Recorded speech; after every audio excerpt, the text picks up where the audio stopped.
No, there's a massive disappointment. I think you could see it when we're coming off the field there. We genuinely thought we had a chance of defending 290, and for a lot of stages in that game we looked like defending 290. So I don't think it was our best bowling performance, and I think if we'd bowled well there we would have won that game, and that's a general feeling in the change room, is very disappointed. Yeah, I've struggled for the last 6 weeks or so, and this week's been a good week of preparation. I've worked hard at the batting coaches, and to be honest, I didn't strike that well for the first 20 balls or so. It was quite difficult to get it away. They bowled nice and straight, and the deck was a very good deck, but slightly slow. And then, as does happen in cricket, I just got into that zone and kind of felt like I could hit every ball, and I guess those are the days where you got to cash in and score some heavy runs. I mean, personally, I think that's about as close to a perfect innings as I'd want to play in one-day cricket. That early phase knocking the ball around, and then the middle phase, upping the tempo a little bit, and then at the end having a bang. I think if anything, maybe we got the pace slightly wrong to those middle overs. We knew 230 or 240 wouldn't be a good score, and we kind of set our mark at 270, and maybe if we'd gone a little bit harder at between maybe overs 25 and 40, we could have got 310 maybe, something like that. Obviously it's a great effort to get 290 in any case, but I think if there's anything for me to learn or to take from that innings is, when you do come across a good deck like that, and you do get a big team on the back foot, maybe you've got to put your foot on the gas a bit yourself a bit earlier. I think as a team, I think we can take so much away from a game like that. Not only my 100, but other guys have scrapped 180 runs together at a pretty good whack.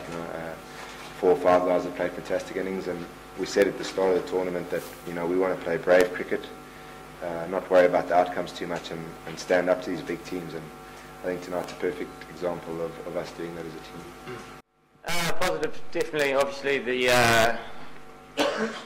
the batting performance, where we managed to, Ryan played the anchor role perfectly, and I think everyone around him, I think we had a great start. The openers batted well. We managed to build, pretty much throughout the innings we had good partnerships, and when one guy gets 100 and 120, 130, and as Ryan said, it paced his innings beautifully, and throughout, played probably the perfect knock. It takes guys at the other end to bat well as well, and we managed to do that. To get to 290 was a good effort. I'm not sure, negatives. I think more what we can work on in the field. I thought we probably bowled a little bit both sides of the wicket, and we're capable of bowling better than that. I think if we bowled to the standard that we expect from ourselves, and what we have actually delivered recently, or what we potentially can deliver, I think 290's enough runs, and we saw that because we didn't, we weren't all that good, and it still was pretty close throughout the innings.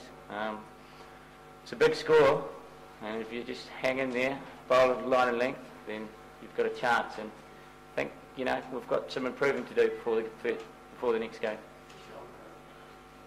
Ryan, you're 30 now. I mean, do you get the feeling that this might be your one chance to showcase your skills on the big stage?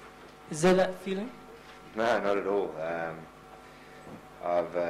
I guess on the biggest stage it'd probably be my last World Cup, especially with what's happening live with the ICC's decision on associate countries. But I play county cricket, which is my I guess the pinnacle of what I do, and there's always chances there to play against good players and against good teams. And I'm obviously going to be at the IPL in a few months' time. That'll also be another opportunity to play against some fantastic players and on a big stage. But yeah, this is certainly a World Cup in India is probably about as big as it gets. So just loving it at the moment. Did at any time a thought of playing for a test playing nation, like you could have qualified to play for England, also come to your mind at any stage during your career? No, man. I've developed quite late as a cricketer. I'm 30 already, and I've probably only played some pretty decent cricket for the last 2 or 3 years. So unfortunately, that was never a path for me to take, and it's just been a real delight playing for Holland and playing in 2 World Cups and a 2020 World Cup. So no, it's not on my agenda at all. One question on that theme. Have you ever had any interest from the South African or England selectors? Said that they're watching you, or any encouragement? No. You think they might now? No.